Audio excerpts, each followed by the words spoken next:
It's a huge pleasure for me to have today this discovery discussion with Rachel Lyons, Executive Director of Space for Humanity, and the astronaut Jose Hernandez, and you all probably know by now, but Netflix is building a movie about his life, and the movie is due to appear on the screens next year. So we have a very unique opportunity today to talk to Jose and ask him questions directly before the movie reaches the screens. I'm Viktorija Trimbel. I am Rotarian for 18 years. I'm professional finance and governance and strategic management expert for 28 years already. And we are hosting this event also for Rotary community around the world and for all of our friends, students, school children, because this week Rotary International celebrates around the world in the Global Interact Week. And if we have 1.2 million Rotarians, we have several 100,000 Rotaractors who are a younger generation. And then we also have Interactors, kids from 12 to 18 years. And even more, we have even Rota kids in our organization for the smallest ones. So today, we can all pretend that we are kids, not by what is written in our passports, but by our curiosity and willingness to learn and explore. And without any further ado, I will ask our speakers to start. Our plan today is that we will have Rachel speaking first. She's also preparing for her flight, not to the space today, but to some other location. So Rachel will talk us in general about the space travel and the overview effect. We will have a quick Q&A session with Rachel. And then we will have the pleasure to listen to Jose's story and also ask questions him. So without any further ado, Rachel, the floor, the screen is yours. Amazing. Thank you, Viktorija. It's good to be with you all. Yeah, just amazing one of our goals with Space for Humanity is to, share this mission with international audiences. So such a pleasure to be with all of you. And Jose, thank you for taking the time to be here as well. Jose is on our board of advisors, and we're so grateful for him for supporting Space for Humanity's mission. And we were just together in person 2 weeks ago, and he shared his story, and it was incredibly moving. You guys are really in for a treat to hear just what Jose did to become an astronaut and what he got from being an astronaut and what he's doing now. So a little bit about me is that I never had an interest in space as a kid.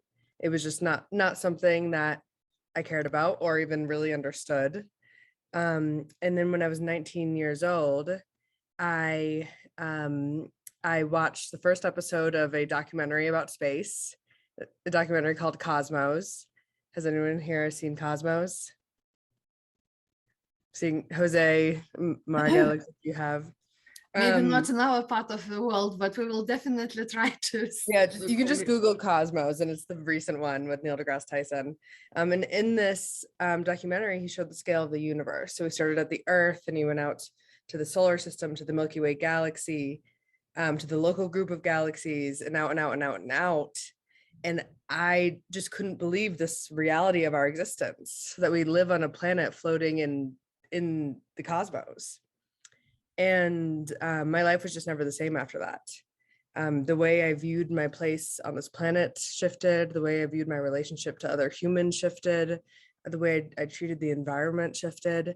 And I wondered, what would it be like if everyone in the world had this perspective? Like, what if everyone knew that we lived on this small, finite, beautiful, interconnected planet, and how just miraculous it is to be here?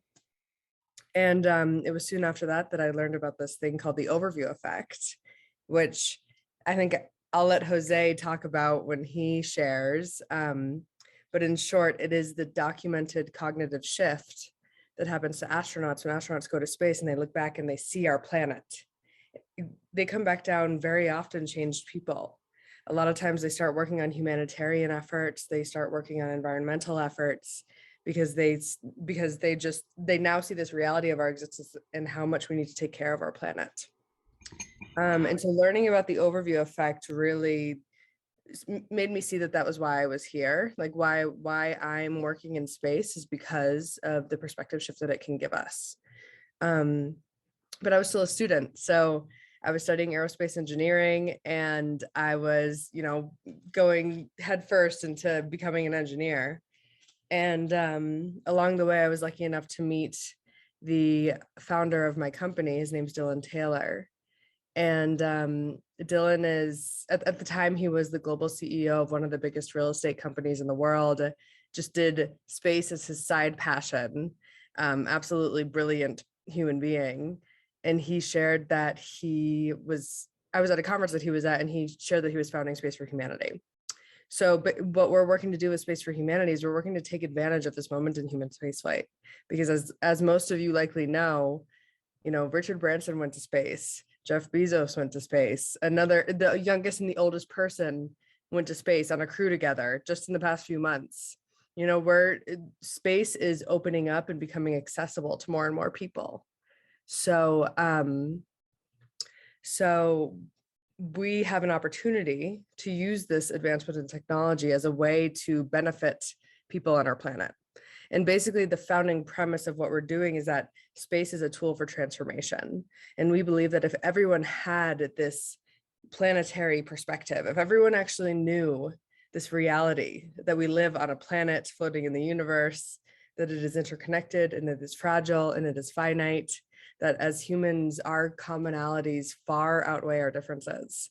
If everyone on the planet actually knew this, then imagine what the world would look like, So that's basically what we're after, is looking at all of the challenges that we're facing from the actual context that they're happening on, and therefore being able to address them in a more effective way as well.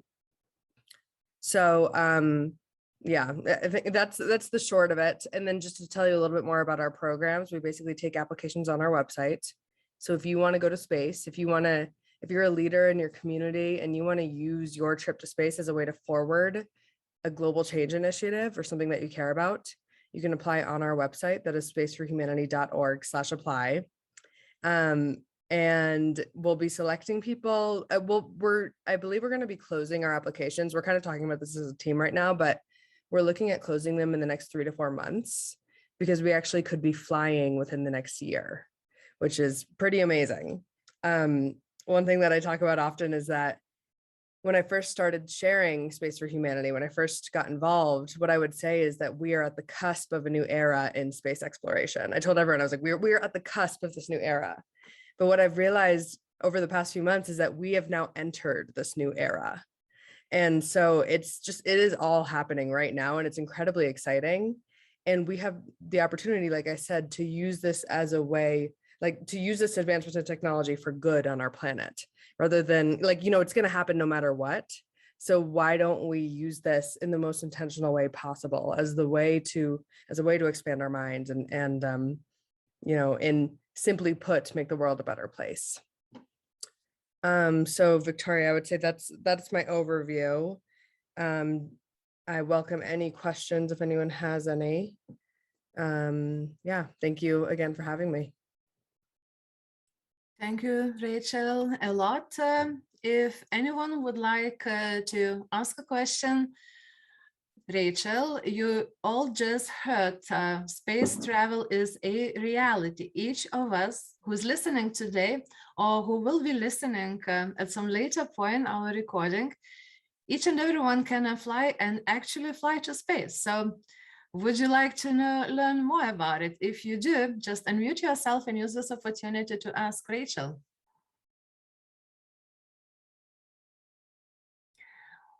While everyone is kind of collecting the courage for the question, maybe I will start, by asking a little bit more, maybe you can tell us more about this overview effect and about, you mentioned that it has been documented, that it makes a profound difference on people, and this is one of the underlying concepts for your organization. Maybe you know some other stories what you can share. What I've been hearing myself, that flying to space in fact makes you love the earth even more, and you probably have seen recently even the main actor in the Star Trek movie, who got the opportunity in being in his 90s to fly to space, and how amazed and impressed and he was. So what else have you heard, from the people who've been up there?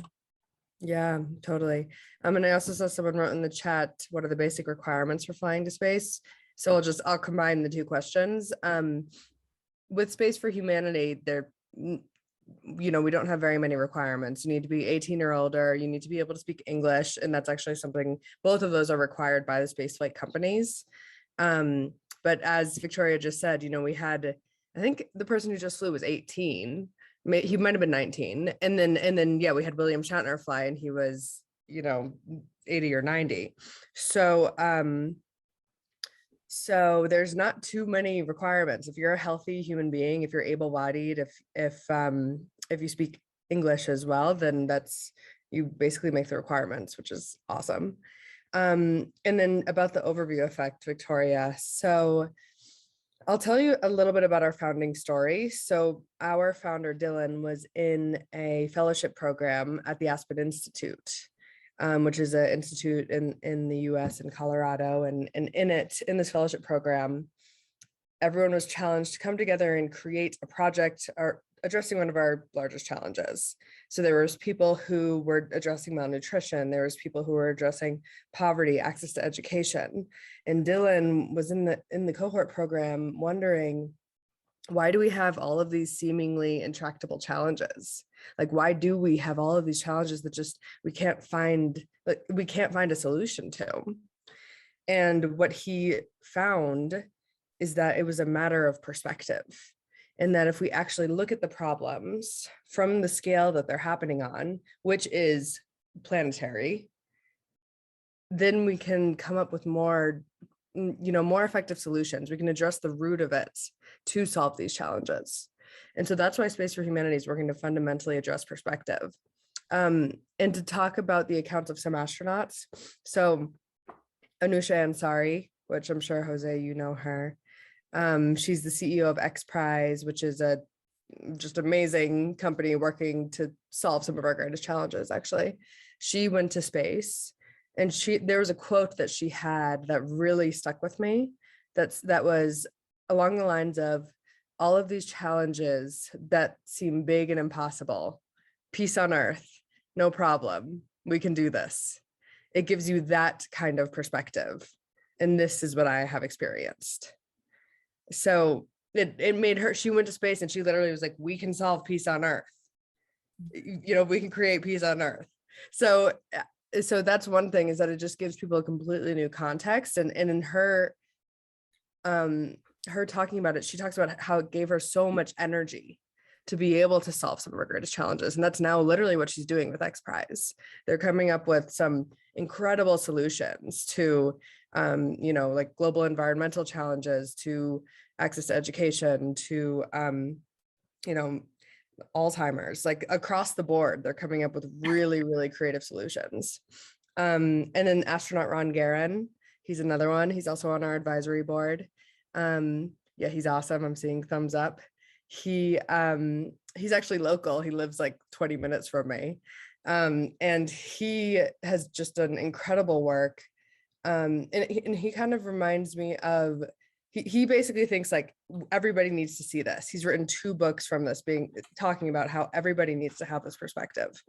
And then I believe it was the Edgar Mitchell quote. Jose, you correct me if I'm wrong, but Edgar Mitchell, I think it was him. He went to the moon, and his quote was, it makes you want to grab politicians by the scruff of the neck and say, look at this, you son of a, you know what? Yeah. And then like astronaut Scott Parazynski, he's also on our advisory board. He came back and he was working on a nonprofit initiative specifically to get political leaders into space because he saw how important this perspective was. So there's examples across the board about this. And I just think it's like, not only is it just exciting to imagine a future in space, but it also, it also is this incredible tool that we have access to right now. And so that's why I think that this is like urgently important. Thank you, Rachel. I see in the chat a question from Marga. Marga is asking, how long is the flight? Cool. Okay, hi, Marga. So there's a few different flight options with Space for Humanity. Basically, as I said, we'll be purchasing tickets on these flights. So there's a few flight options right now. We're working with Virgin Galactic. They're suborbital space flights. So basically, you take off. You basically you're on a spaceship that is like on the belly of an aircraft that goes up to cruising altitude, and then the aircraft drops the spaceship, and then the spaceship fires its engine and goes into space. And you're up in space just for a few minutes, and then you come back down. And then Blue Origin is a rocket. So you basically you take off kind of like, how you would imagine a rocket. And then you go up and you're in space again just for a few minutes and you come back down. The two other companies that we're talking to are stratospheric balloon companies. So the first one is Space Perspective, and then the second one is Worldview. These are pretty similar, other than I think a Worldview you'll be flying on for a few more hours. Space Perspective is about 6 hours. Worldview is 8 to 12. And you basically take a balloon up to the stratosphere. So it's instead of a super intense ride up on a rocket or a spaceship, you're slowly going up. You go to the stratosphere. So it's not, you don't cross the line into space. You don't cross the Kármán line. So you won't technically become an astronaut. And then you just float up there and you're high enough to see the curvature of the earth below you and have the dark skies and the stars above you. And so it's just a totally different experience, So we're vehicle agnostic. So we're excited about giving people the opportunity for whatever's best for them. Of course, it is going to be dependent on the technology for at least the first few years. Blue Origin is flying consistently right now. Virgin Galactic, they're taking, I'm not sure when their next flight is, but they have been flying. And then Space Perspective is supposed to be flying in 2024, and Worldview is supposed to be flying in 2023. So yeah, it's all happening. Wow, those technologies make quite a difference. But when you mentioned the balloon, it kind of feels what if it get a hole in that balloon, although with the rocket it's probably the same technology challenges could appear. Are there any other differences apart from really enjoying the flight long? But before that, I see a few more questions. So I'm really happy that our audience is becoming more active. So 2 more questions: who pays for the tickets and what is the maximum age? Oh yeah, you already answered that. Mm-hmm. Yeah, so we pay for we're purchasing the tickets with the companies. So and the companies are really supportive of our mission. We're working closely with all of them. We have flight number 1 with Worldview. We already have we're under contract with them, which is exciting. And then Virgin Galactic, we don't have flights reserved with them yet, but they're big supporters of our mission. You all might have heard that, excuse me. So Richard Branson went to space in July, and then he came back and he said, okay, anyone in the world can pay $10 to enter to win a pair of tickets to go to space. And Space for Humanity is the beneficiary of that. And so basically they, and it's exciting. We're going to be announcing the winner very soon. I'm super excited about that. But yeah, so that they gave us this like historic moment for them. We became the beneficiary of the campaign, which to me just shows that how, you know, they agree with the importance of this, of our mission of making space accessible for everyone and going to space for the benefit of life on Earth. And then Blue Origin, a day after the flight, gave us $1 million gift, which was super awesome as well. And again, just proves like the people in this industry are supporting us and see the long-term importance of this for the space sector as a whole, as well as for the world. So I'm grateful and really excited about that. So in other words, for each and everyone who would like to try this opportunity to be selected, the price that you have to pay is, you know, a couple minutes of your time to actually fill in the registration form on the Space for Humanity website. And then, of course, I assume it will be a selection, but opportunity is there. So it's almost like an anecdote. If you want to win a lottery, you have to buy a ticket. So here you don't even have to buy a ticket for the lottery, apart from the one which Rachel mentioned before, which already concluded, but you just really have to make a first step. And when you can travel 1 million miles away, that is the kind of working title of the movie that will be featuring Jose.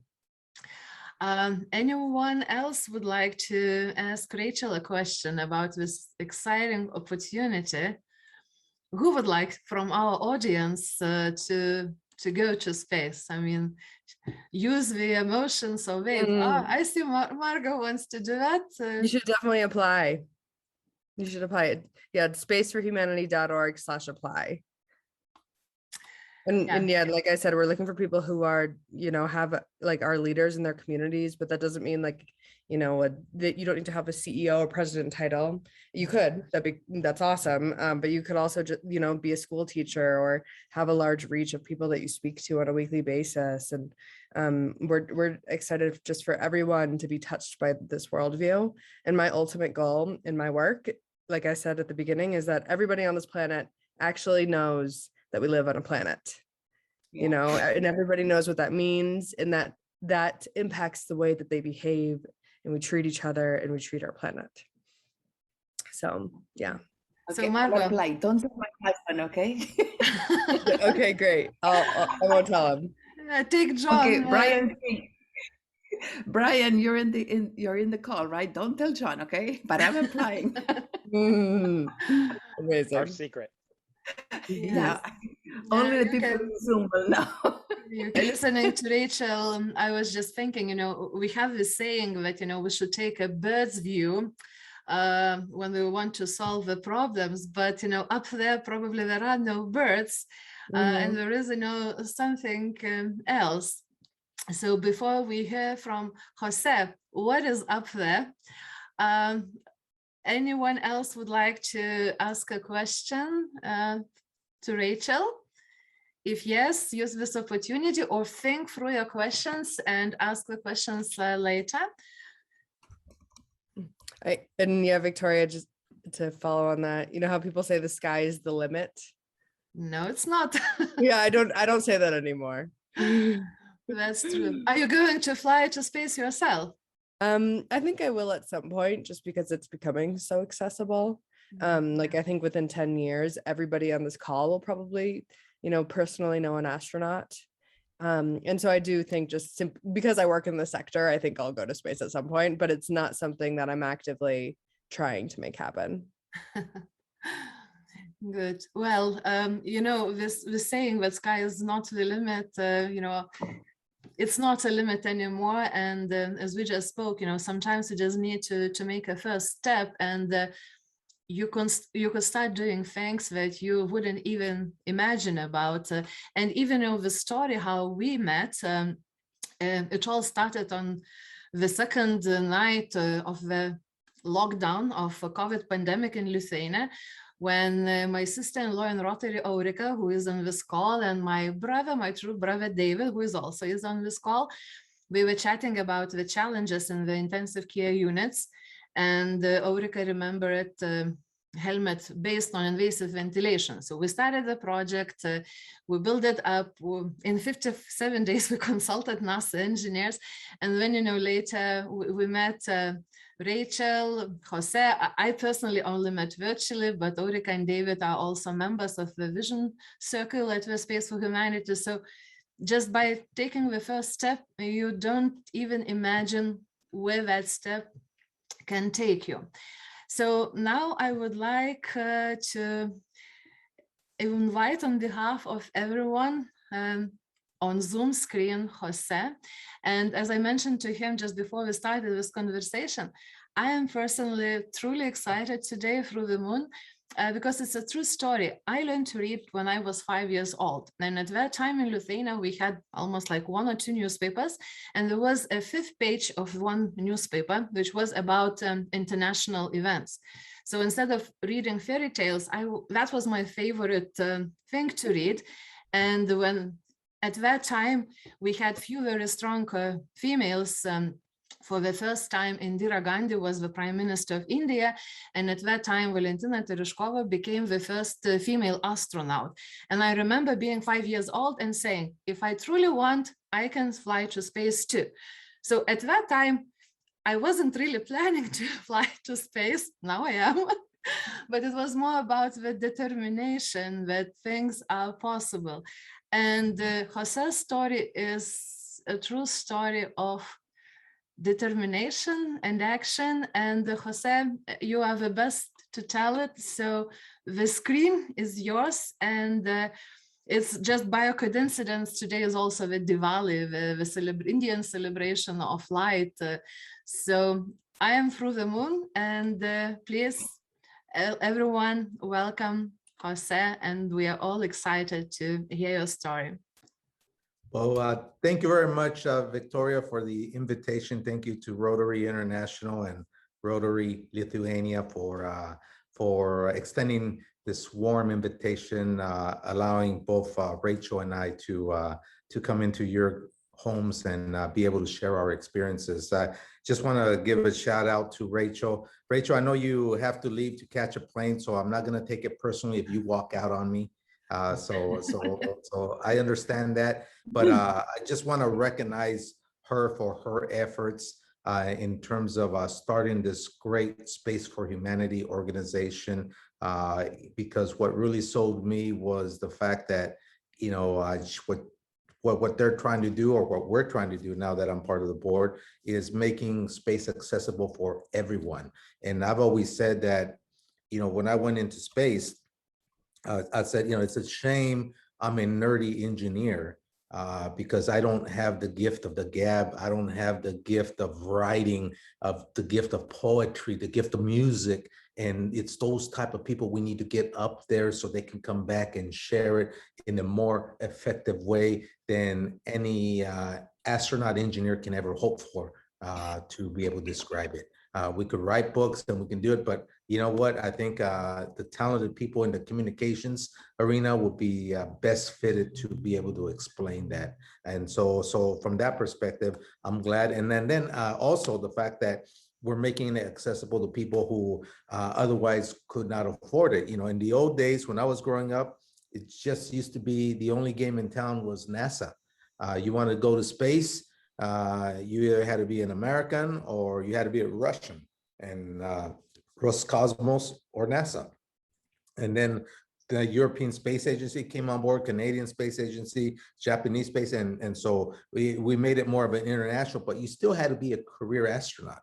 And then private industry came on board, and now you've got private astronauts, astronauts that they're going to hire to do some of the work up in space. But not only that, but it opened up the segment of space tourism.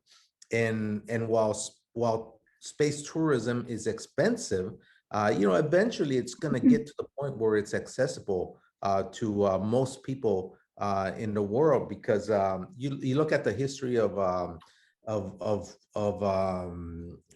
passenger airlines. When that first started, it was prohibitively expensive. Not anyone can just get on a plane and fly from New York to Florida. I think it was 1918 when passenger airlines started. And so because not everyone could get on it, the only way these airlines stayed afloat was they had contracts with the federal government to deliver airmail. And so that kept them in business while they brought the costs down and then eventually made it affordable. Because in those days, in today's dollars, a flight from New York to Florida was about $6,000. And now you get a flight like that, you can get a flight for about $200 now. So if you do the same scaling as in that, it means a flight, a suborbital flight is probably going to be on the order of about $30,000 to $40,000 when it finally hits what we would call the steady state, and they've scaled it up enough so that it brings the cost down. 30,000, 40,000 is still expensive, but it's kind of like making a decision of, do I buy a new car or not, kind of thing. And most people can make that decision. If you're middle income and above, and you really want to go to space, there's going to be a way of going to space. And then, as I was mentioning, Rachel's organization is going to cover the other part. It's going to make space accessible to folks that perhaps won't even be able to afford that portion of it. And so that's why I'm pretty sold, and I'm pretty, invested in space for humanity with Rachel and making this happen. But having said that, let me share my screen, because I think let me quickly make you a host so that you can do it. Yes, please. If you can do that, and then I will share my screen. I need to do that on my phone, unless I think it's done somebody already helped me out. Yeah, someone helped you out. Someone helped you out, so it's done. And let me make sure that you guys are seeing this. You are seeing this, right? Yes, we are. Okay, thank you. And so let me just get to the bulk of my talk. Usually I talk for an hour, so I can talk a lot, but I'll try to condense it to a half hour and try to reach all the high points of my talk. And I'd like to title it "Reaching New Heights," because what I want to do is you guys put on your seatbelts, because I'm going to take you on the trip that's going to even include going to space. I'll culminate my talk with a video of that summarizes my space mission in 2009. But before that, I think it's worth explaining or talking a little bit about the very beginning of how it was that I became an astronaut and how the dream was conceived. So my story begins well before I was even born. My parents, my father, at the young age of 15, came from a state in Mexico called Michoacan. So if you were to balance Mexico, the center of mass, that's where Michoacan is, it's dead center Mexico. And at 15, out of economic necessity, he was one of the oldest of a family of 12. And out of economic necessity, like many kids at his age, he decided to go north to California to work and as a 15-year-old, and he worked in the only thing he knew, which was agriculture. And so he quickly established a routine common amongst people from his town, where he would spend 9 months in California, 3 months back home in Michoacan, Mexico. And during those 9 months, it would be 2 months in Southern California, 2 months in Central California, and 5 months in Northern California. Basically, he was following the harvest of the crops, and then he would go home. At 19, he meets my mom. At 18, he meets my mom, and a year later, they get married. He meets my mom from the same hometown, and they get married, and my dad incorporates my mom into this nomadic lifestyle. And of course, like any marriage, kids come along, right? And there's 4 of us in our family. I'm the youngest of 4. You can see me there. I'm the one with the hat up in that picture there. The oldest brother took the picture, but I'm the youngest of 4. And where you were born was dependent on what month you were born in. And anybody who knows anything about statistics, you know that you had a 9 in 12 chance of being born in the United States and a 3 in 12 chance of being born in Mexico. Well, lucky for me, I was born in August, peak harvest season. So I was born in our last stop, Stockton, California, where I live now. And my brother, who's pictured there on the other side of my sister, he was born in September. He too was born in California because he was born in September. But then my sister in the middle and my brother who took the pictures, not pictured there, they were born in the winter and they were born in Mexico. So I kind of kid around with them because to be president of the United States, you have to be a natural born citizen. So I tell them I can actually run for president and they can't because I was born here, right? and so having said that, you know, my parents, even as the kids were born, kept this nomadic lifestyle going. So now I want you to imagine the first year I actually went to school. I'm the youngest of the four. So imagine me in Southern California, Ontario, Chino area. I go to my kindergarten teacher and I make a new set of friends there and I'm in school for the first time. There was no English as a second language. You were just thrown in there with everybody. And before you knew it, 2 months came and gone, and we had to move to our next location in Salinas, California.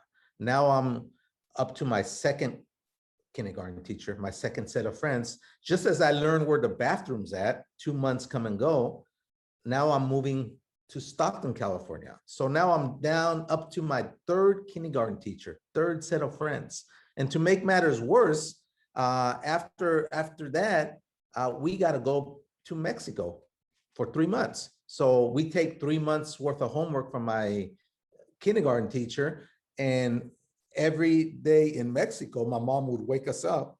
And from 8 in the morning to 12, Monday through Friday, we would self-study in my grandma's kitchen. We had a cup of hot chocolate, a piece of French bread, and our homework was stained of chocolate, but we got that homework done and my mom made sure we did it. We got it done. So as you can see, it's not a very conducive environment to get a good education.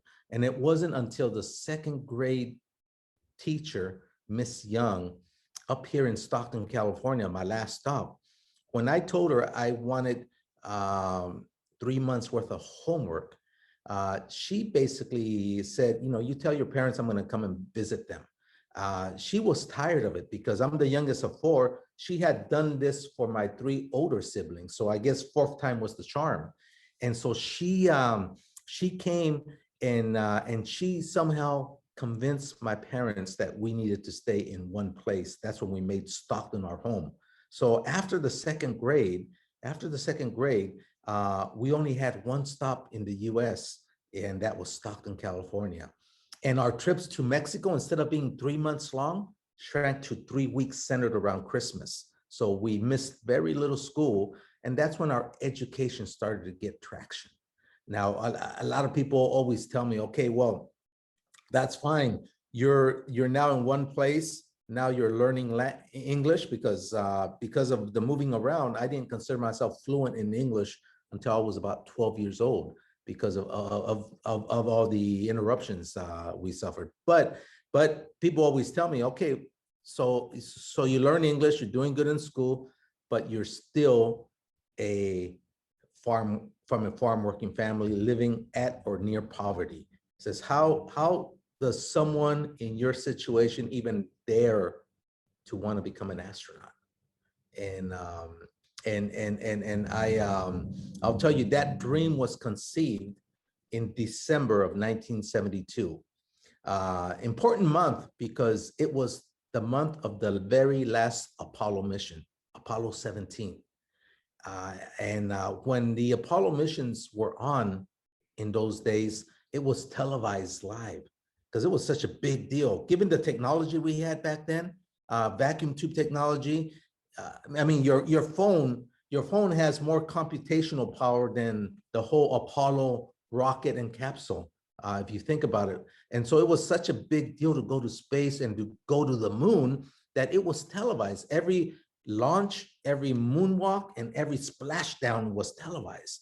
And And everyone would watch it. Everyone in the country and the world, for that matter, would stop and watch in amazement. And our family was no different, except we had an old black and white console TV, like the one you see there with Snoopy, rabbit ear antennas on top, with grandma's knitting on the bottom of the antenna, you know, and so if you could imagine a 10-year-old boy watching a black and white TV, fuzzy, and seeing astronaut Gene Cernan walk on the moon and hearing him talk to Mission Control Houston. And then I would go outside and look up, and the moon was almost full. I would come back inside and sit down and keep watching Gene Cernan. I would listen to the reporter, still remember his name, Walter Cronkite, narrating that moonwalk. When I saw all of this, I said, this is what I want to be. I want to be an astronaut. And at 10 years old, I knew I wanted to be an astronaut. And the best thing I could have done was to share this dream with my father. Because as we were getting ready to go to bed that night, that December 1972 night, I told my father I wanted to be an astronaut, and he stopped dead in his tracks and challenged me and said, "You want to be what?" And ordinarily, my dad's a man of few words and lots of action, if you know what I mean. In those days, you know, it was corporal punishment was pretty common, and my dad, you know, took fully advantage of that. But ordinarily, I would have been scared when he challenged me, but I wasn't, because I was so excited. And I even said it back with an attitude. I said, "I want to be an astronaut." He said, "Let's go to the kitchen." That's when I got scared, because only 3 things happen in the kitchen. The first one is every day after school, my mom sits us down, she makes us food, and we eat right after school, but then she doesn't let us get up until our homework is done. So the food was the bait, and then she had us captive, and we got to finish and demonstrate that the homework was done. So that was done. Second thing, at my mom's insistence, we always ate dinner as a family. That was done. The third thing is that's where they applied corporal punishment. So now you know my concern. When he said, "Let's go to the kitchen," and the first 2 things were already done, I said, man, I'm in trouble now. But I wasn't. My dad sat down next to me on the kitchen table, and he made me justify why I wanted to be an astronaut. And all I did was just regurgitated, repeated what Walter Cronkite, the reporter, said that evening, you know, that the moon was 250,000 miles away, that this was the last Apollo mission, but that we were going to build a new spacecraft, and we were going to go back into space sooner rather than later. And I mean, I was just hooked. I told that to my dad. And my dad, he must have, and you got to remember, my dad and mom only have a 3rd grade elementary school education. But you got to remember, and this is why I give all full credit to my parents, because they valued education. And my dad looked at me, and when he must have saw a 10-year-old really, really enthused and bent on becoming an astronaut, that he did an important thing. He validated that dream. He empowered me. He said, "I think you can do it." And man, my eyes got this big. You know, and he said, "But son, you know, you gotta go to school," he says, and you gotta do a lot of things before you even get close to being what you want to do. And I told my dad, "What do I have to do, Dad?" He said, "Well, tell you what, let me give you a recipe." He says, "Very simple." He says, "It's 5 ingredients." He says, "If you follow this to the T, I promise you, as your dad, you'll become an astronaut." Man, he didn't have to tell me that twice. I bought that line, hook, line, and sinker. I said, at that moment, I became a sponge. I said, "Tell me, Dad, what do I have to do?" He said, very, very simple, son. He says, "First," he said, "decide what you want to be in life. What's your purpose in life, son?" And I blurted it out. I said, "I want to be an astronaut." He said, "Okay." I figured 1 out of 5, because he said he was going to give me a 5-ingredient recipe. I said, 1 out of 5. I said, I'm almost there, 20% done.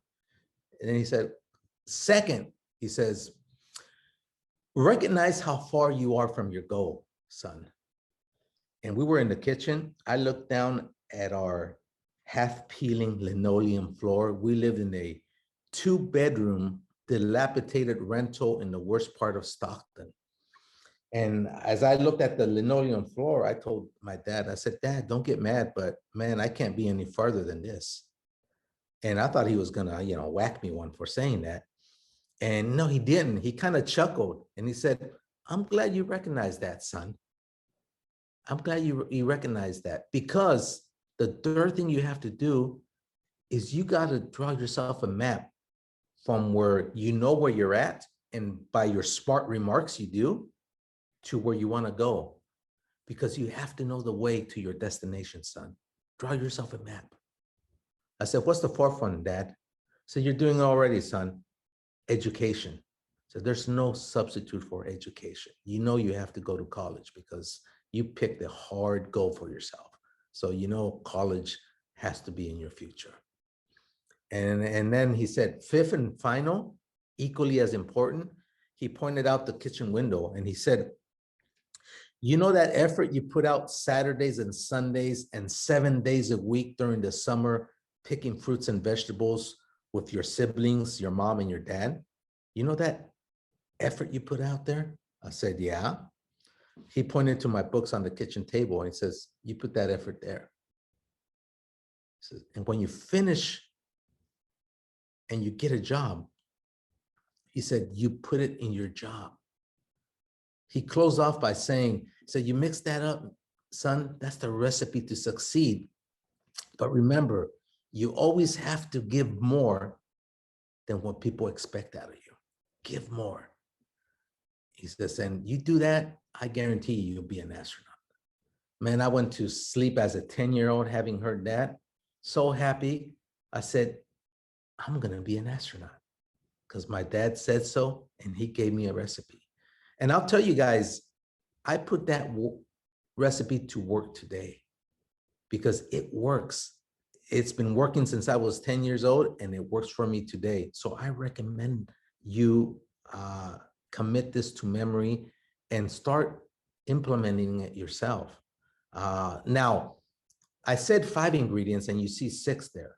The 6th ingredient is what I added later on, and it's called perseverance. It's never giving up. Human tendency is for us to give up after 2 or 3 failures. Very few people keep going after 4 failures. They either figure this isn't for me, or they go to something that's not as difficult.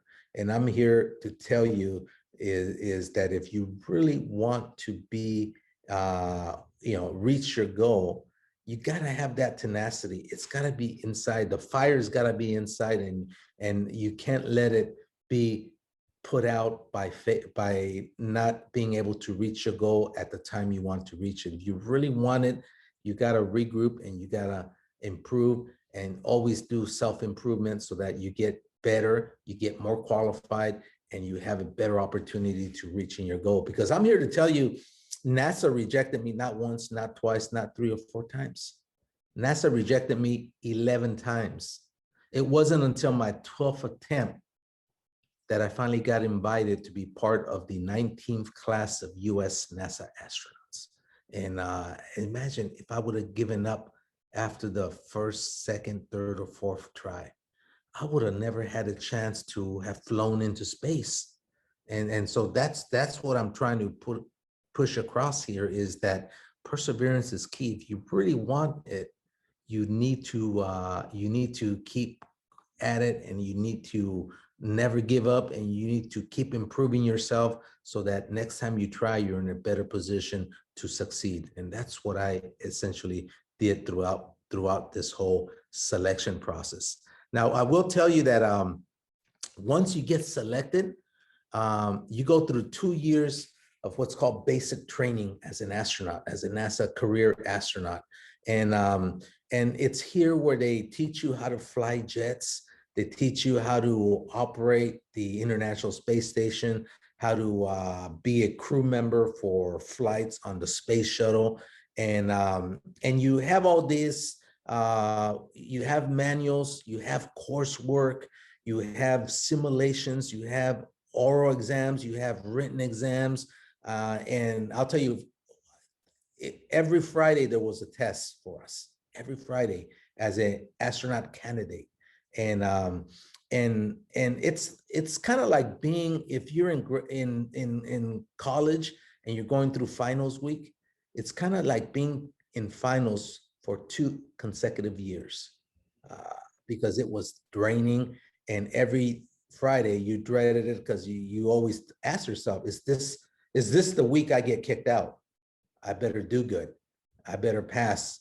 And it's not, and it was stressful. It was stressful and hard. But you know, we get through it, and you get through it. And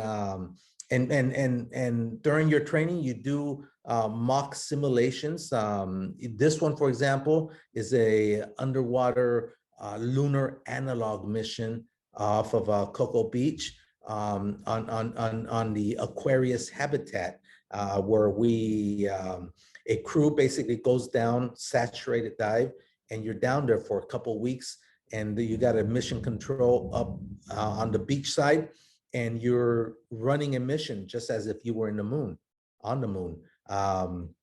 You even put on spacesuits, and you go to the bottom of the ocean, and divers make you buoyant so that you have the sensation of 1/6 the gravity of Earth, so just like on the moon. And so you do experiments, you put up antennas, you do construction on the outside, do experiments on the inside, and it's a real mission. And then they also take you through cold weather survival training. They stress the heck out of you. You're out in the cold in the mountains of Wyoming on cross-country skis, and you just try to survive those 2 weeks that you're out there. You do water survival training, treading water, swimming, leaving you in the middle of the ocean, and then they come for you in helicopters. And so all this type of training you have to go through. And wilderness survival training, they put you in the middle of nowhere, no food, no water. They give you a map, and they'll give you a satellite phone for any emergency. But you got to build your own fires. You got to find your own water supply. You got to trap your own food, vegetables, and all that. You learn how to live off the land, and they teach you all that while you're there. And then they once you get all that training under your belt, now they teach you how to fly jets. And so so you fly these T-38 jets. A group of 2 pilots fly them. NASA has a fleet of about 24. And part of the training is you put so many hours every quarter in flying, because this is what keeps your crew resource management skills up to date. And so that's what you do. And then once you finish your 2-year training, you get assigned to a mission. So now you train 18 months for mission specific training. This is after the 2 years, you train 18 months.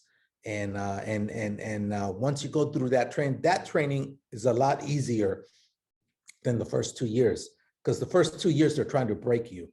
And then it's kind of like the military. They break you first and rebuild you. And so when you get assigned, now everything is success oriented. Sure, they have failures during the simulations and though, but they're learning experiences, and they're not as drastic as the ones when you're training as an astronaut candidate. And so I was lucky enough to be assigned to the STS-128 mission aboard Space Shuttle Discovery for a 2009 mission in August. And we have a 7-person crew. Our crew was international. Christer Fuglesang from Sweden was the international crew member. We had a woman, Nicole Stott, who's also, I believe she's participates with Space for Humanity as well. And so we had a crew of 7 that blasted off into space. The picture on the right is a family portrait that we took about a month during a dress rehearsal, a month before the launch. Like a good Catholic, I have 5 kids. And my wife is from Mexico too. Grew up as a migrant farm worker, so we grew up with the similar experience, similar family values. And I just want to brag a little bit about my kids. My oldest kid that you see there, he's in Purdue, finishing up his PhD in aerospace engineering. He has 2 masters, a bachelor's, and he already put in his application to NASA as an astronaut. So I asked him why Purdue, and this is how I learned he wanted to be an astronaut. We were in his graduation line for his master's, his first master's. And I asked him, why are you going for Purdue for your PhD? Why not Stanford, Berkeley, you know, somewhere closer to home? And he said, I did a studies that I made a list of all the astronauts that NASA ever selected, where they graduated, and Purdue graduates the most astronauts. So that's why I'm going to Purdue. I said, okay, that's how he told me he wanted to be an astronaut. I said, okay, I guess I know what you want to be when you grow up now. And then the youngest boy there, he started his freshman year in mechanical engineering at UC Merced. My daughters, they've all graduated from college. One of them is working on her master's in data science. The other 2 graduated in business administration. But you'll see one of them, aside from being working at a pharmaceutical company, she's big in TikTok. So if you want to see me make a fool of myself, because she always gets me to film stuff with her, silly stuff. Go to TikTok and go to the Vanessa Hernandez. If you go to the Vanessa Hernandez in TikTok, you're gonna see me make a fool of myself. But she actually almost makes as much money in TikTok as she does in her day job. So she's actually doing pretty good for herself. So I'm pretty proud of all the kids.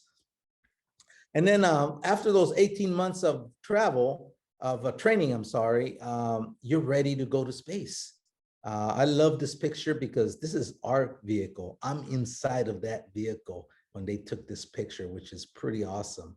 I just love to see that picture. But more importantly, I want to share a video of my flight. I'm hoping you'll be able to see it here. Our flight was a midnight flight. We left close to midnight. First thing that happens is August 28, 2009, the 3 engines light up. And then a second later, the 2 solid rocket boosters light up. They're only on for 2.5 minutes. They provide the majority of the initial thrust. After 2.5 minutes, they pop off and they float.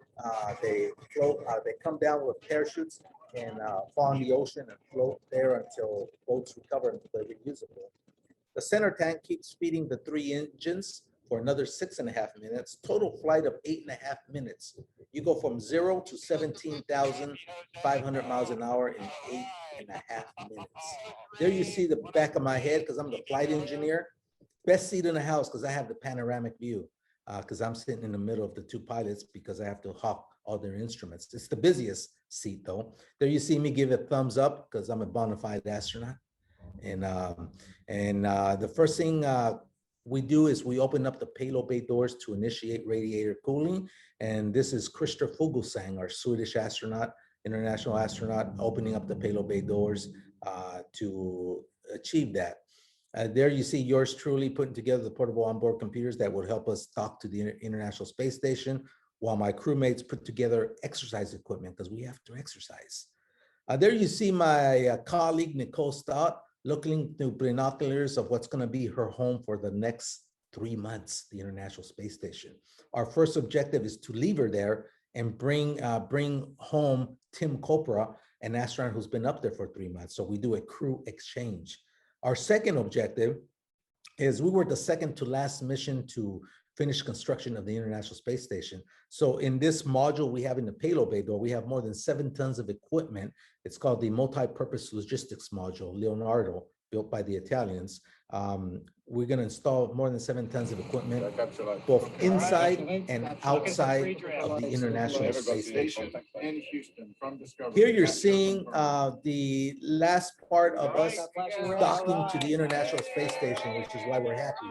We successfully docked to the station. This allows us to open up the hatch to the docking port, and the folks on the station open up their hatch.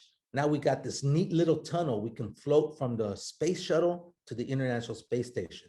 Remember, there's 7 of us and there's 6 of them, 13 astronauts representing officially 5 countries. I say officially because it's really 6, right? Mexico is represented there too. because there's me and Danny Olivas, another Latino astronaut there. And these guys are happy to see us, not because we're good buds, but because they know we have fresh fruit and vegetables. They've been up there for months eating nothing but dehydrated food. And here we come with fresh fruit and vegetables. And there you see us grapple the MPLM. We open it up, and now we could install more than 7 tons of equipment, both inside and outside of the International Space Station. How do we install equipment on the outside? Well, our astronauts, including the postdoc, in groups of 2, made 3 spacewalks. I'm the flight engineer. I take care of the inside, so they don't want someone who knows the inside to be on the outside. So what I was one of the 2 primary robotic arm operators, kind of their Uber in space.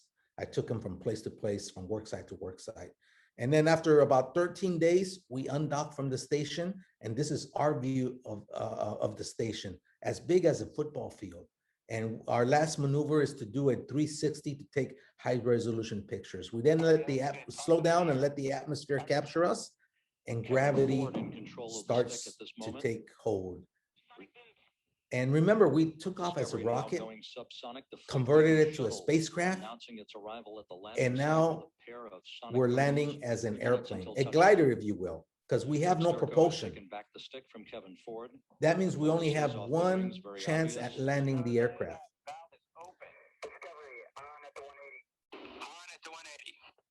And the weather was bad in Florida, so we landed at our second preferred site, Edwards Air Force Base in Southern California. I call this a poetic justice landing because this is about 60 miles from where I used to pick strawberries as a kid. And here I am coming in as an astronaut for a landing. So that's why I call it poetic justice. And that's a typical mission on the space shuttle. Of course, the space shuttles have been retired, and now we've got the Artemis program, and we got plenty of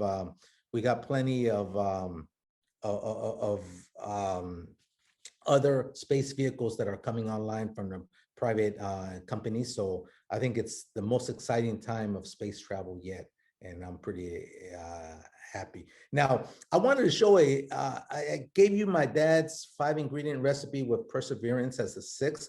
I also wanted to share with you a 3-element strategy to reaching your goal, because I'm an engineer, and after I got selected, I said, okay, how did this happen? And how can I summarize it so that people don't go through the painful task of being rejected 11 times, and maybe they can get selected during their 5th or 6th time and don't have to wait as long. And I came up with a 3-element strategy. Had I known this before I started, I think I would have got selected a lot earlier. But the first thing is, and the first one is very obvious, everyone gets this, is know your initial requirements, right?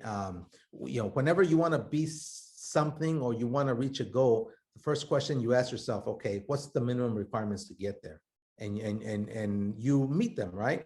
You want to be a doctor, you got to go to medical school, pass the medical boards, and you become a doctor. You want to be an astronaut, you got to go to university, major in a technical field, get a graduate degree, get 5 years experience, and then start applying to NASA. So I did that. Problem is, over 12,000 people also did that. So it was very competitive. So the next thing I did is I started comparing myself with people that were successful in that area. And I asked myself a basic question. I said, what do they have that I don't have? And pretty soon I found out that something in common that they all had that I didn't have. They were all pilots. I wasn't a pilot. So what did I do? I invested in myself and I became a pilot. Another year, I found out that they were all scuba dive rated. So what did I do? I certified myself basic, advanced, master, and scuba rescue. I wanted to make sure NASA knew I knew how to scuba dive.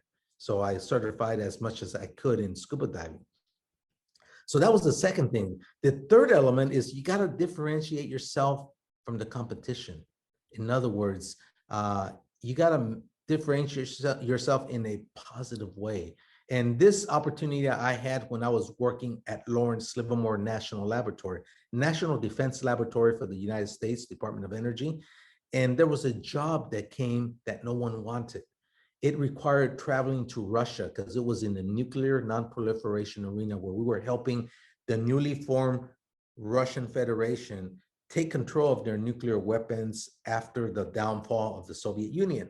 No one wanted to do it because it meant traveling 6 or 7 times to Russia, Siberia of all places, because it was the weapons complex sites. And no one wanted to do it because you're gone for 2-3 weeks at a time, 6 to 7 times a year was hard on the families. No one wanted to do it. And man, I put my hand up. I said, put me in, coach, I'll go. Reason why I did it was because I was strategic in the sense that I had heard a month before that the US and Russia signed an agreement to build what was going to be the International Space Station. So it didn't take a rocket scientist to figure out, even though I am one, but it didn't take a rocket scientist to figure out that we were going to be working with the Russians up in space. So I told myself, out of these 12,000 people that want to be astronauts, you know, I'm probably going to be one of maybe 2 or 3 that travel regularly to Russia and work with the Russians. So I also took Russian language. You know, I had my boss pay for Russian language instruction. So я понимаю по-русски язык. You know, I was able to learn a little Russian, conversational Russian, and all of a sudden, that's when NASA started calling, and that's when I got selected. So this is why I like to share this, because I said, hey, you know, when you select a goal, you know, make sure you look at all these 3 things and you act upon them so that you have a better chance of reaching it. And so that's why I like sharing it. But the important thing is that, you know, whatever it is that you do, make sure you enjoy the journey, because that's where 90% of your time and 90% of your effort goes. So if you're not enjoying the journey, chances are you have the wrong goal selected. So, and it's time to regroup. But I tell you, I enjoyed every bit of my journey to get to becoming an astronaut. And I left NASA after I flew because they retired the space shuttle fleet. There was no other flights in the foreseeable future on a US vehicle for the next 10 years. So the only way I can fly into space is to go with the Russians, which doesn't sound like a bad idea. But when you read the fine print of the training, you train for 3 years, 80% of the time in Russia, because it's a Russian vehicle, right? The Proton rocket Soyuz. So 80% of the training is in Russia for those 3 years. Then you're up there for 6 months at least. And then you go on the road for 6 months, divulging all the science you did. So that's a total of 4 years where you're about 90% away from the family. And I had 5 kids, and my kids were barely becoming teenagers, what I consider the most critical age.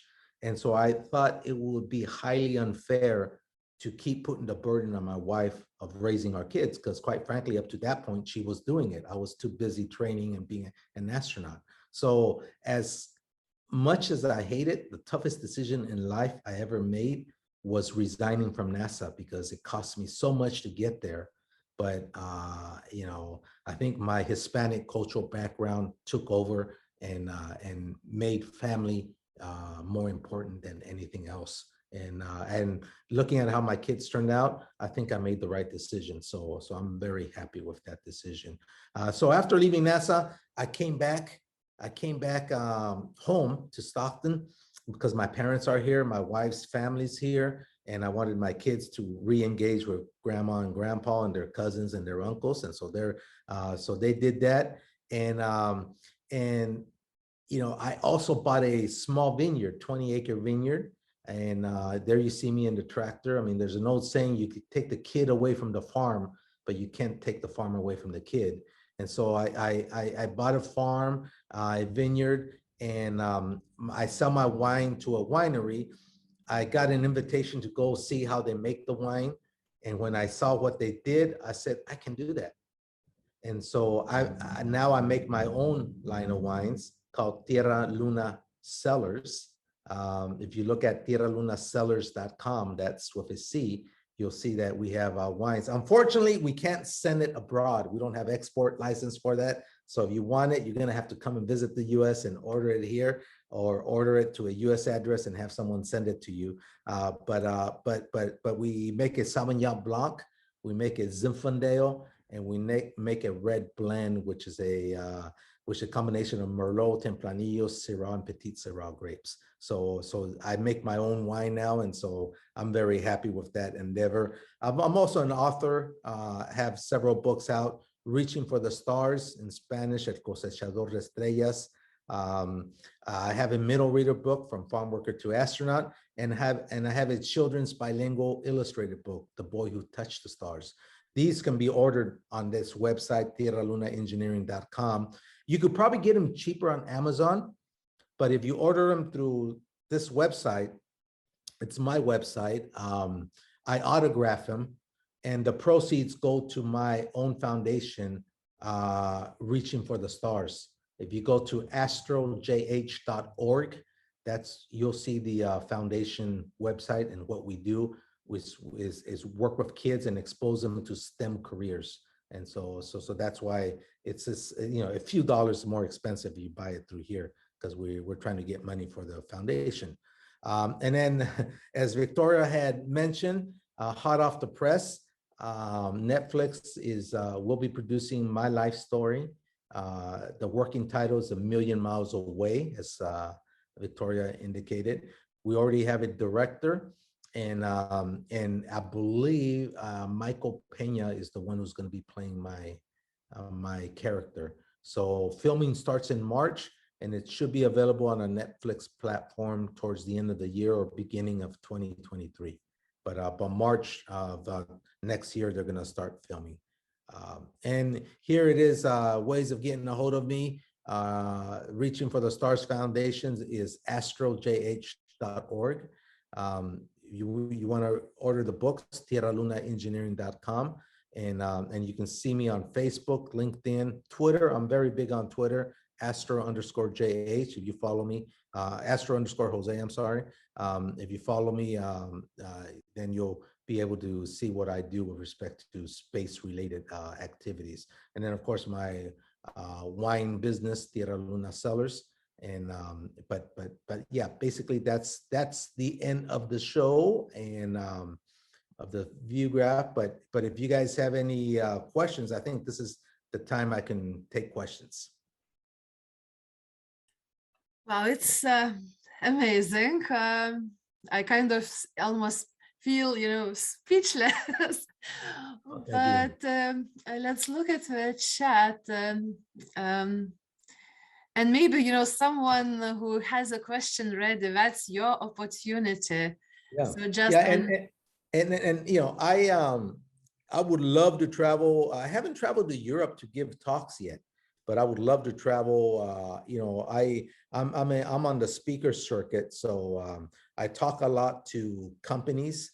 I talk a lot to schools, and so if anyone is interested in me coming and giving a talk, more than happy to consider it. And some of those funds for the speaking fees go to the foundation, and some of them go to pay the bills of the office and stuff of that.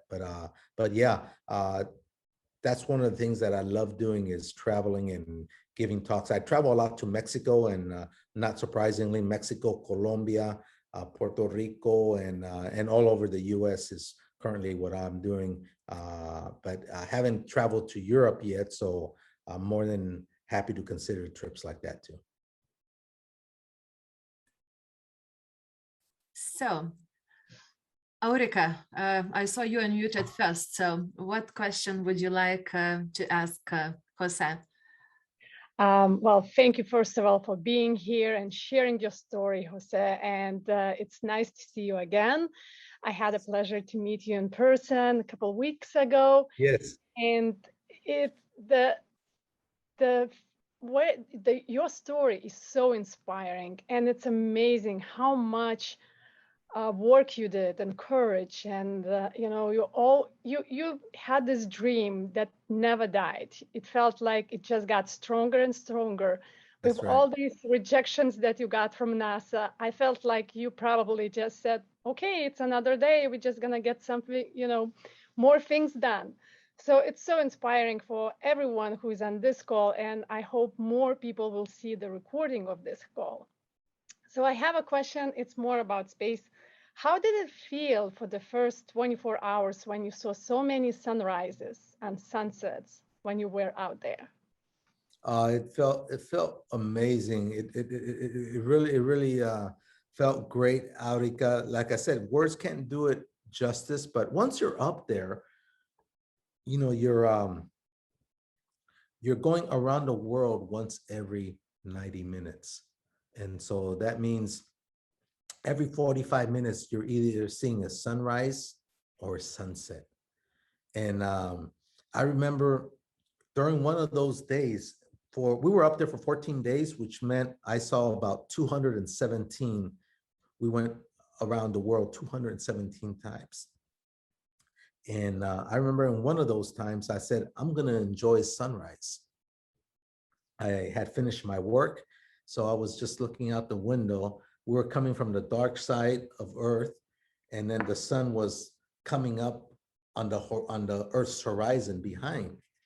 And then as the sun rose, the rays of the sun hit in such a fashion that you can kind of see the thickness of our atmosphere, and kind of like a Victoria's background there that you see there.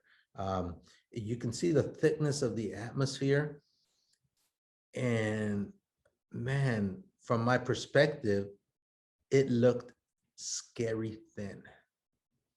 It looked like we had this delicately balanced ecosystem that if we did anything down there to upset this delicate balance, we can get into some type of runaway effect that where we lose our atmosphere.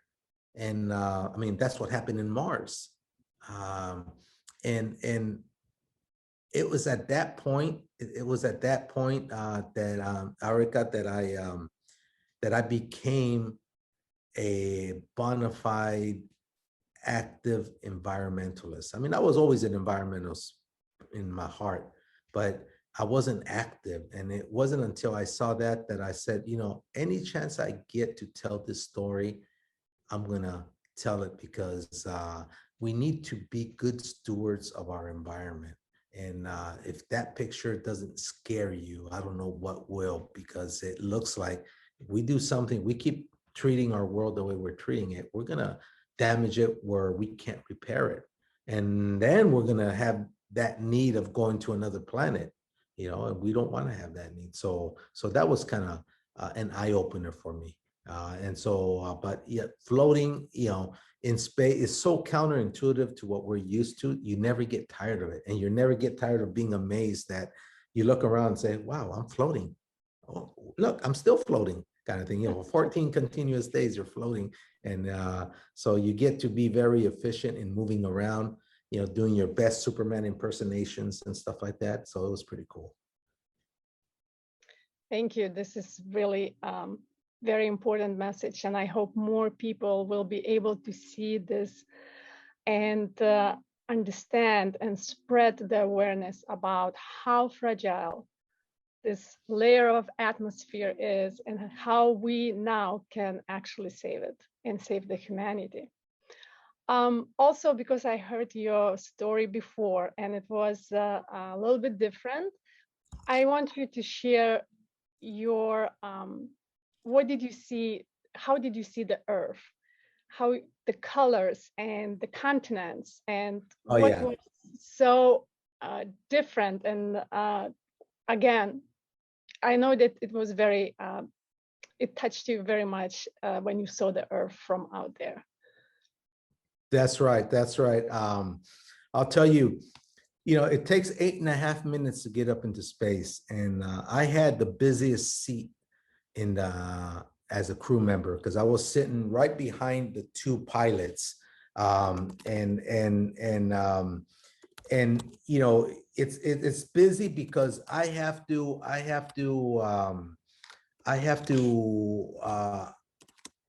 monitor the displays of both pilots. So I have to know both systems. I have to master both systems. Each pilot only has to master their systems, know a little bit about the other, but I have to master both systems, both pilots. And so as I'm hawking everything, it's the busiest. During those 8.5 minutes, I really was just focused on making sure I was doing my job. So I didn't really have a chance to enjoy the 8.5 minutes of being up in space. And then once you're up there, there's the flight crew is 4 of us, the 2 pilots, myself as the flight engineer, and then the communication engineer. And then in the mid-deck, we got 3 astronauts. They're the spacewalkers, so they don't have any flight duties. So as soon as we get up into space, they're able to unbuckle, start putting the seats away, and start reconfiguring the mid-deck and opening up the payload bay door like I showed you on the video. But we have to stay in our seats. We got about another 1.5 hours of converting the rocket into a spacecraft. So we have to purge fuel lines, activate life support systems, all that kind of silly stuff that we need to stay alive for those 14 days. And but all in all, I could hear and kind of see from behind the astronauts floating behind us and doing things, and said, man, I want to get out there and float, but I'm stuck here for the next 90 minutes. So I'm working and I'm doing it. And then finally the 90 minutes come and our timeline says, okay, now you could unbuckle and change to street clothes because we have those orange pumpkin suits on. So I unbuckle myself and I go down to the mid deck and, again, do my best Superman impersonation. And before I change, I said, I want to see the Earth because I'm out in space. I want to see the Earth. And as I float to the window, I'm wondering, I wonder how it's going to look. I wonder how it's going to see. And as I see it, I finally stop to the window and see we're flying right over North America. And man, it's so beautiful. I mean, the pictures don't do it justice. And when I saw it, you can see Canada, the US, Mexico, and part of Central America. But what struck me as so beautiful, and this is where the other astronaut says we should drag every politician to see this, and I agree, is what struck me so beautiful is that even though you can make Canada out, you don't know where it ends and the US begins. You can make the US out, but you don't know where it ends and Mexico begins, and so on and so forth. And I told myself, wow, I had to come out of this world to realize that down there we're just one, the human race. That borders are human-made concepts designed to separate us, and how sad, because from my perspective, we're just one. And it was just a beautiful, beautiful moment for me that I said, I have to share this with people. And so that's why I like the idea of having politicians go up there and have that aha moment. One of those politicians, Bill Nelson, is actually our new NASA administrator. He went up there as a politician. He was a senator of Florida, and he went up as a guest of NASA. So he's been up into space, and he's a politician, and now he's heading up NASA, which is pretty good. Wow, thank you. Aurika, I will step in, and I would like also to ask a question on behalf of Donatas. Among our listeners, we have Donatas Pačesiūnas. He is a member of our Rotary Club Lithuania International. And Donatas is reading from lips, and he's also using technology which enables voice to text to follow inclusive discussion. So the question from Donatas is it possible for deaf people and disabled people to be astronauts? So we know any type of inclusive education programs. What about people that have some challenges? And here's Donatas waving, if you see on the screen. So that's his question also in the chat. Yeah, I think it's, I certainly think it's possible, especially in this day and age. If, it's probably not possible for them to be like career NASA astronauts, but it is certainly possible to fly within the private sector and become astronauts. I saw a picture the other day of Stephen Hawking, who flew on the zero-G flights. That's the vomit comet, where you get about 28 seconds of a zero-G at a time if the plane flies parabolas like this. And on the way down, you get about 28 seconds of weightlessness. And Stephen Hawking flew on that. And so, yes, I think the time has come to, and this is why I love Space for Humanity. I mean, it falls under our mantra to ensure that space is accessible for everyone, regardless of, their physical status. As long as they're able to withstand a flight and they want to, we should make it available. Thank you, Jose. I see also a question in the chat by Kestutis. Kestuti, would you like to read it, or I can read it for you? Sure.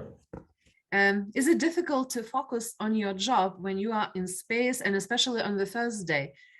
It is so unusual and amazing that it has to be difficult to stay focused when every minute is scheduled. No, it's not difficult because you practice every maneuver once you're in space. Remember, it's a 14-day mission. We train for 18 months. So we practice ad nauseum every maneuver, every activity in our timeline. So muscle memory takes over and you do your job. I mean, because you're a professional, you're not there as a tourist. You're there to do a job for NASA and you work it. And if you work hard and you work efficient, you're always going to find 5 minutes here, 10 minutes here, 15 minutes here, where you have free time and you can do whatever you want. So there's the opportunity to enjoy being in space, but the priority obviously is you got to get the job done. Thank you. Who is next with a question? Okay, here is in Don't the be shy, chat. yeah. From my youngest one, I have just 2 daughters. Camila is driving, so I will read also loud for her. Thank you for the presentation. I'm so excited to be listening. What do you think about aliens and other life forms on different planets? Oh, I think that's a good question. I think there's I think life does exist in other celestial bodies. Now, do I believe that, when you talk to people that they've been abducted and all that, that part I don't believe. The UFOs, I think 99% of them can be explained are human-made special projects by different government entities. And it's to their advantage for you to think that they're UFOs, so they don't do anything to dispel those rumors. But I think, the Earth is just a small piece of dust in the grand scheme of the universe. And there's a lot of stars out there, just like our suns, that have planets orbiting them in the habitable zone, that there's got to be life out there. Now, the problem is they're so far away that we haven't made contact with them. And I think we fall in the middle of the spectrum with respect to development of the human race, in the sense that there's other civilizations that are more primitive than us, probably half of them. And there's probably another half that are more advanced than us. And the ones that are super advanced may have the method of traveling long distances in short periods and maybe have visited us, but they look at us so primitive that they probably leave us alone. We're kind of like a little eco experiment, saying, I'll let these poor primitive civilization alone, let's not bother them. And maybe those are the ones, that 1% of the 99% that aren't explained. Maybe that 1%, maybe that's what we've seen in the past, but that's just my feeling. That's true. You also mentioned in your talk that the astronauts on the International Space Station were very happy for you bringing in some fresh vegetables. So does food taste differently in space, apart if you are, like using, some maybe dried or whatever? In general, what astronauts eat and anything Yeah, else like daily life, how it is up there? yeah, the food tastes a little bit different. It's kind of like your taste buds are numbed a bit. So you don't taste the full flavors. This is why you always see that people like spicier type of foods. I know one of the things that they like a lot is shrimp cocktail because of the spice in the tomato sauce kind of thing. So food does taste a little different in space, and but you eat things such as macaroni and cheese. You eat rice with chicken. There's hamburgers and all types of stuff that you eat, meats and the fruits are gone after 2 or 3 days because if you don't eat them, they'll spoil. So that's why they were so happy. They're tired of eating food that is dehydrated or high in salt content, that when a fruit or vegetable comes along, they like it. And so that's why they were so happy to see us, is because they knew we had some care packages for them. Well, we have one more question from Camille. She's asking, which planet do you think humans will visit next? Oh, definitely Mars. I think, the Artemis program that we have with NASA is they're building a vehicle that will take us back to the moon. And on the moon, we have to build a long duration base there, kind of like a test bed for technologies, where we can test technologies that we are going to need to utilize on Mars, because the moon's only a 3-day trip. And if something happens, we can quickly get our astronauts back home if something doesn't work. On the other hand, Mars is like a 6 to 9 month trip. And so when you go over there, you got to be darn sure everything's going to work the way it's been designed and you don't have technical problems. And so this is why establishing a lunar base and testing all the technologies there and proving that they work before we embarked upon Mars is very smart. And so I think that's how it's going to happen. So Moon, Mars, any third planet from the letter M, or what? Who might be next? Or that's still too early to say? I think it's still too early to say after Mars. But I think it would be probably one of the moons up in the other planets, like in Neptune or Saturn. It would be a third alternative after conquering the fact that we were able to send humans and bring them back safely from Mars. Then maybe we'll go a little further, but that's even farther away. I think the moon is still the moon in the next 5 years will be there. Mars, I still say we're going to need another 15 years before we send humans to Mars. Well, we have one more question from Justinas Monkos. What is the feeling stepping back on Earth? Do astronauts have to go through some kind of adaptation period? No, you do have to adapt to gravity, because your balance of the human body is centered in your inner ear. You got fluids and that basically help you with the balance. And when you're in space, those fluids are floating in the cavity. So they have to recalibrate once you get back to Earth.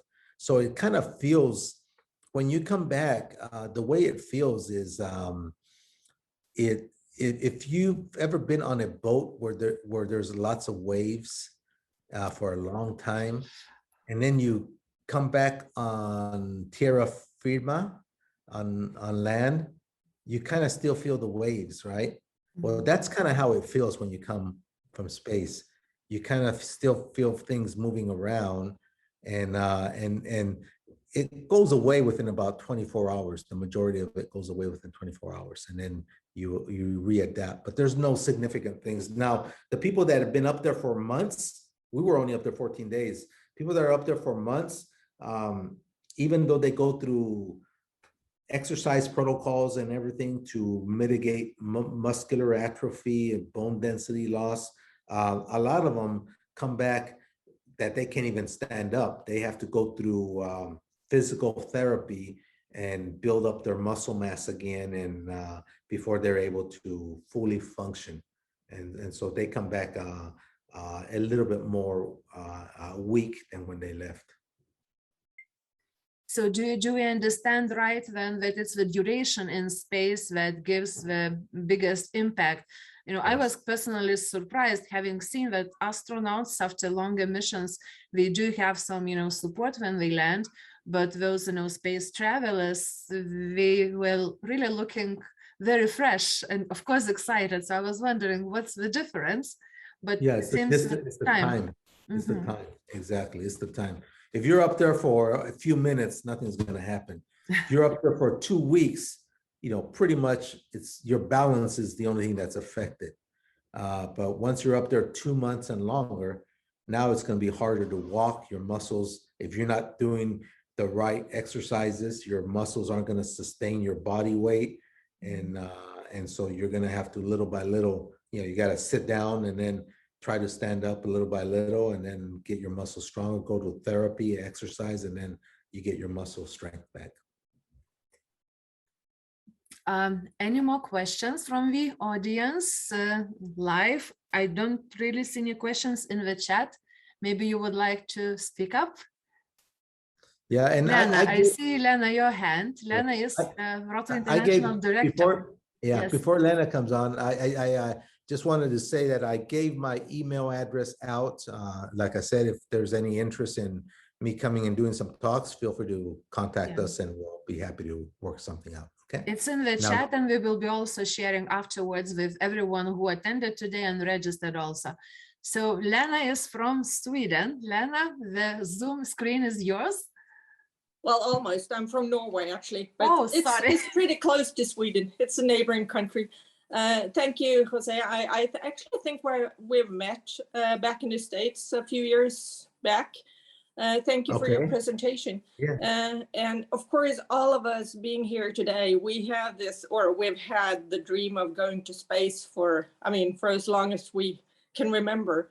And I actually hate being the party pooper, but I have to ask because, well, there's currently a climate meeting going on in Glasgow right now, and the COP26, and we all sort of agree on the need of cutting emissions. And the space flights for science is probably okay, but how do we justify, maybe this is more a question to Rochelle, but how do we justify the well, what do we call it? The space tourism that's actually going on, because there's no doubt it's not very good for the environment.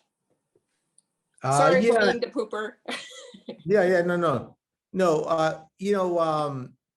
I think one thing you can do is you can try and encourage these companies to use fuel that that doesn't contaminate as much as other fuels. For example, if you use liquid hydrogen and liquid nitrogen, which I think some of the private companies do, and certainly the Artemis program is planning on doing, the byproduct is water, steam, water. Okay, so the carbon footprint is very negligible with respect to what they're doing. So if you encourage those type of propulsion systems, I think that's good. Second thing is you cannot compare the contamination due to a rocket being deployed, and you compare that with the thousands of flights we have with airplanes, you know, the thousand of flights, compared to the thousand of flights that we have with airplanes, that's a bucket of water. The flights we have to space, that's one drop. So if you want to put your energy on addressing the one drop, knock yourself out. I think you ought to be putting your energy on the airline industry and saying, how can we reduce carbon emissions there? That's what I would do, but that's just me. So you're not a party pooper. I'm just giving, I'm trying to put it in perspective, is that you have a valid concern, but you know, why put your thumb on a little leak when you have a 8-foot diameter hole on this other side? Let's fix that 8-foot diameter hole before we even address this little leak. So who else would like to ask this question? That's a unique opportunity. Of course, as Jose said, you can always invite him again, and please check out all the links and email addresses in the chat. But still, this is an opportunity tonight or this morning, depending on where you are in the world. Great, great. Okay, then I'll ask, I don't know, maybe the last, okay, I see. You said your Ulrika has daughter raised- had a question. You said your daughter had a question, remember? That was about other planets and other Okay. life Oh, forms. you already asked it. Okay, okay. Yes, I asked that, and I see that Ulrika has raised her hand. So Ulrika. So I just wanted to say that during this presentation, I hope a lot of people saw how we all here on Earth are connected to space, and how actually space should not bring the fear, but bring us hope, and how we can change what we are doing now to actually save our planet. So I just wanted to say that out loud, and I hope all of you will agree, and I hope we can connect and work together to achieve those goals, those dreams, and make more kids follow their dreams. So again, family is the center, and Jose, the way you told your story, it was amazing how you started from your family that encouraged you to become the astronaut. And then later you needed to stop and say, now it's time for my family. So again, the family is the center of this universe. And as a Rotarian and as a Vision Circle member for Space for Humanity, I want these nonprofit organizations actually to come together and bring awareness about it and bring more